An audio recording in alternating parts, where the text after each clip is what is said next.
And I think cognitively, I'm better than I was 20 years ago. I don't know why. Barack Hussein Obama. Remember Rush Limbaugh? Well, I just met non-liquid gold. You know where it was? Iowa. It's called corn. I'm not a fisherman. I like fishing. I'm not a fisherman. 293 times 4, divide by 3. They have plenty of tough stuff. It's non-liquid. That's my take. You have more non-liquid gold. They said, what is that? I said, corn. They said, we love that idea. How did I win the caucus? I just got here. You buy a loaf of bread, you have ID. But we came up with a new couple of words for corn. Giraffe, a tiger, or this, or that, a whale.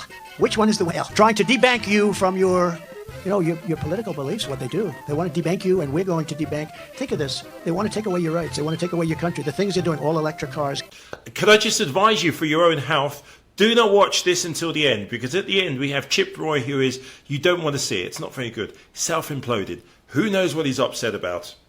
Rumour has it he would like to be the next speaker. Yep, he's because Mike Johnson, believe it or not, could be out of a role. Could no longer be speaker, could be replaced. The musical chairs, the musical door, it looks like it's about to start revolving again. There is a very simple solution to the Republican Party, or the Trumpy Trumps, because they appear to be the ones that are in charge at the moment. Where is Kevin McCarthy?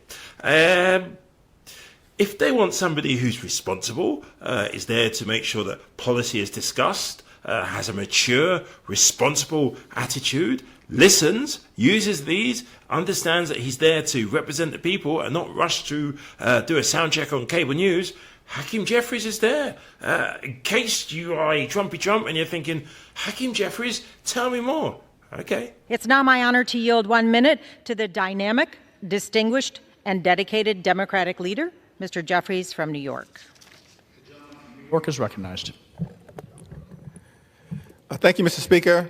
And let me thank my distinguished colleague from the great state of Oregon, Representative Bonamici, for her tremendous advocacy and for yielding some time. I rise today in strong opposition to this reckless and regressive Republican effort to undermine women's health care.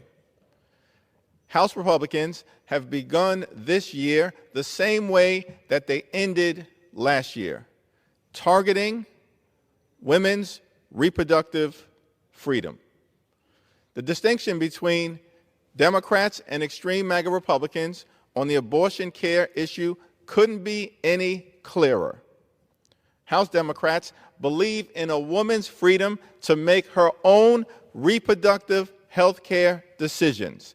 It's a decision that should be between a woman, her family, and her doctors, not extreme MAGA Republicans trying to intervene and indoctrinate and influence young women on college campuses all across America. We believe in a woman's freedom to make her own reproductive health care decisions.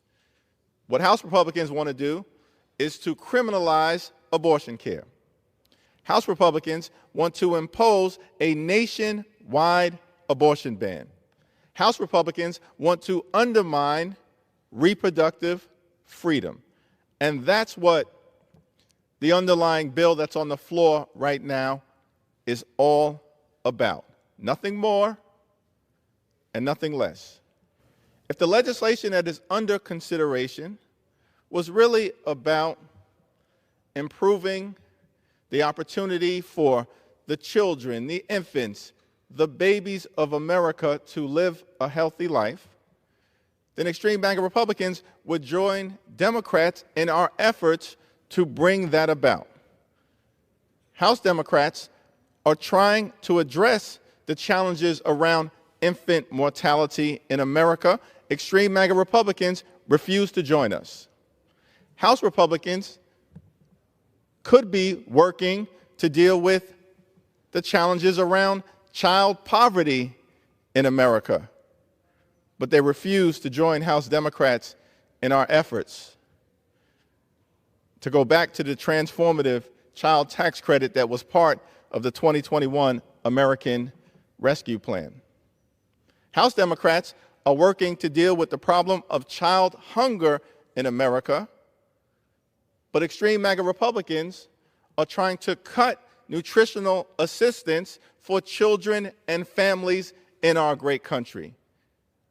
So how dare you come to the House floor to lecture America about healthy infants, healthy babies, healthy children, when you're doing everything in your power to do exactly the opposite?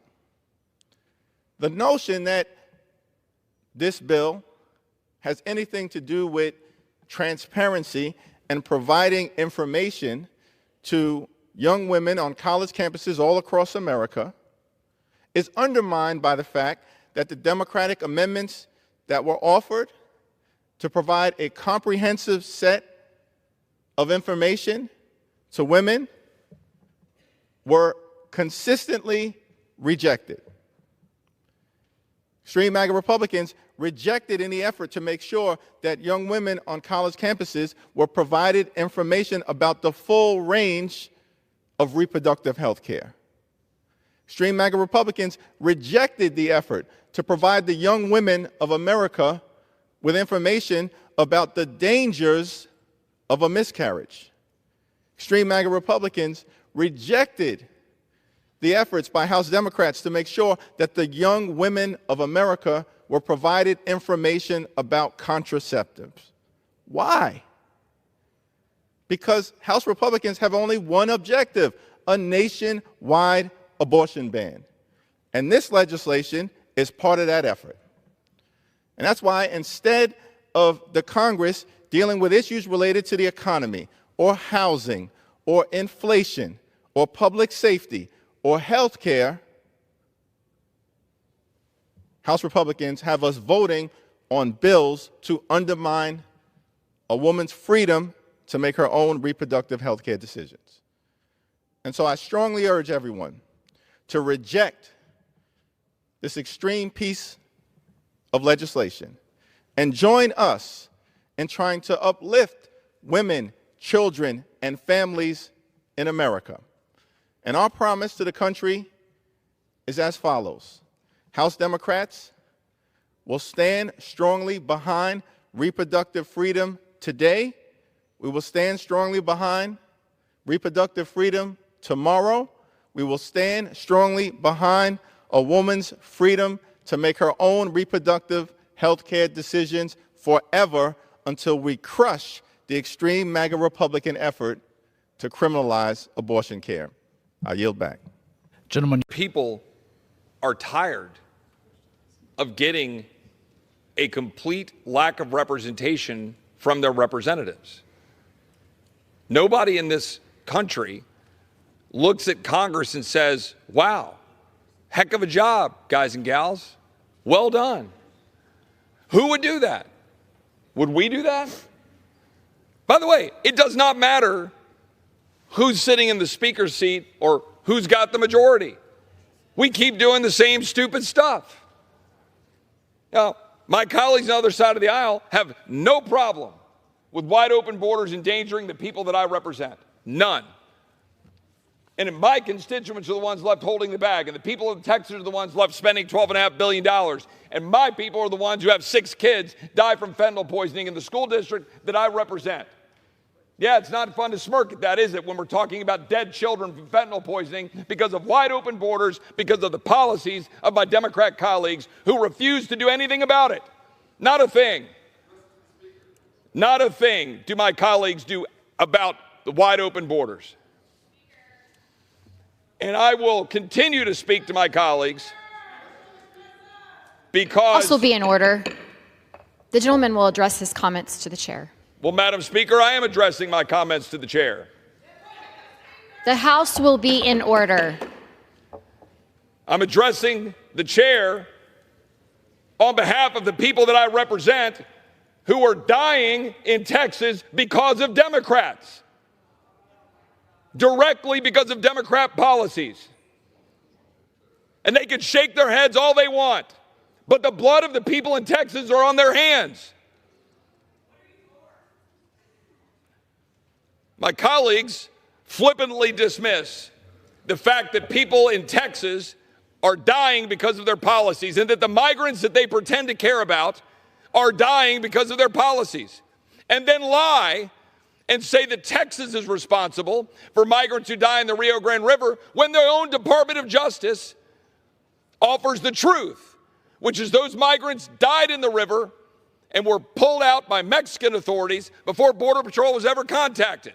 But they have no problem lying to the American people, just like Alejandro Mayorkas lied to the American people about Border Patrol agents whipping Haitian migrants. It is something that happens over and over and over again. But the question for my colleagues on this side of the aisle is, what are we going to do about it? Keep writing them a blank check? Keep saying, here you go, here's more money, Secretary Mayorkas? Leave us exposed, leave people dying, leave children dying from fentanyl, migrants dying in the Rio Grande, so we can go out and campaign on border security? Why don't we do something about it? But here we are again. Catch your flights. Get on out of Washington, D.C. before the snowstorm comes in, but give them all the money in the world they need to do to endanger the people that we represent. I reserve. Gentleman reserve.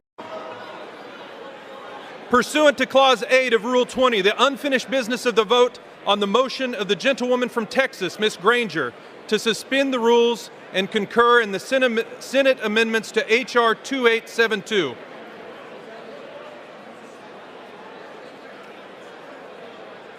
What's that? The clerk will report the title. H.R. 2872, an act to amend the Permanent Electronic Duck Stamp Act of 2013 to allow the Secretary of the Interior to issue electronic stamps under such act and for other purposes. Senate amendment. The question is, will the House suspend the rules and concur in the Senate amendments? Members will record their votes by electronic device. This is a 5-minute vote.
on this vote. The yeas are 314, the nays are 108. 2/3 being in the affirmative, the rules are suspended and the Senate amendment is agreed to. And without objection, the motion to reconsider is laid on the table.